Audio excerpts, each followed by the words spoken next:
So I am currently looking for updates for the COVID-19 for the dental professional.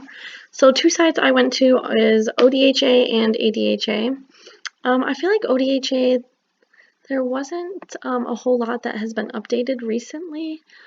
But since COVID-19 is the biggest topic, it was pretty easy to find information. Usually it's on the front page as soon as you go to the home page. So if I scroll down here, you have the press release from the governor and then the COVID-19 important updates. I feel as though I found more under this publication. So if you click on this, it pretty much just goes into details about, I think it did that for me last time too.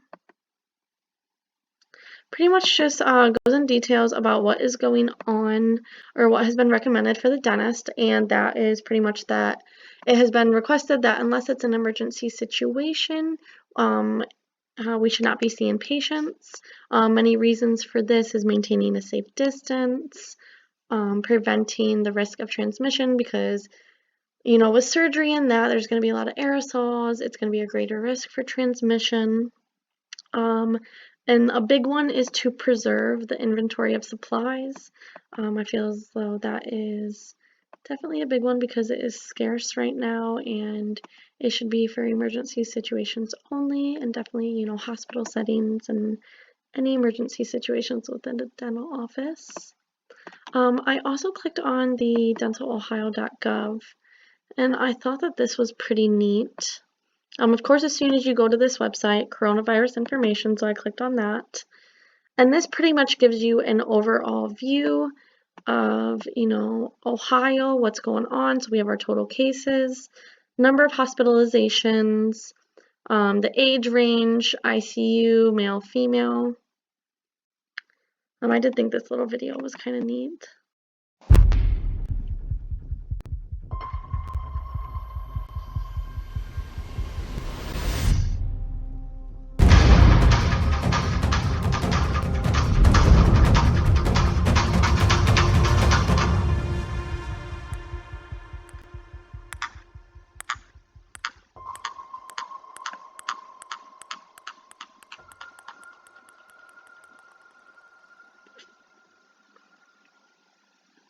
Yes, I thought that was a pretty neat little video.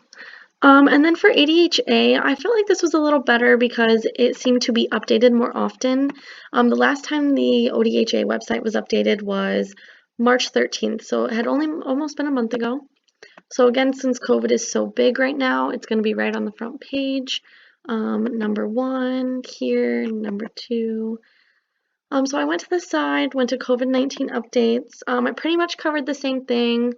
This is important, for, dental hygienists, dental assistants, anyone working in the dental office, dentists themselves, obviously. Pretty much goes on to say that non-urgent dental visits and contact patients prior to emergency procedures, to postpone elective procedures, surgeries, and non-urgent dental visits. And then maintain distancing, stay home if you're sick. That goes for patients or faculty. Steps to take if you do come in contact. If you scroll down, you have the COVID-19 resources. I thought this was pretty neat, frequently asked questions. So that is, what is ADHA doing for concerns of dental hygienists? Right here, how is CODA addressing impacts on the dental hygiene education programs? Which currently it seems like there's not much that anybody knows that's going on. I thought the PPE about the masks was pretty neat. And then I know that we just live in Ohio, so we're just like keeping track of what's going on here, but I thought it was pretty neat that they had this state mandates and recommendations.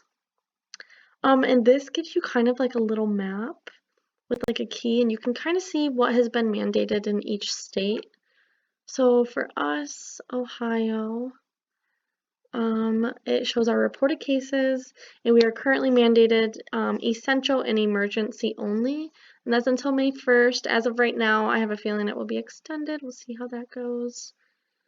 California, the dentistry is actually considered essential currently, which is crazy. They have a high number of reported cases. light blue, there is no mandate for dentistry. So I thought this was pretty neat to kind of compare what's going on around us. But yeah, so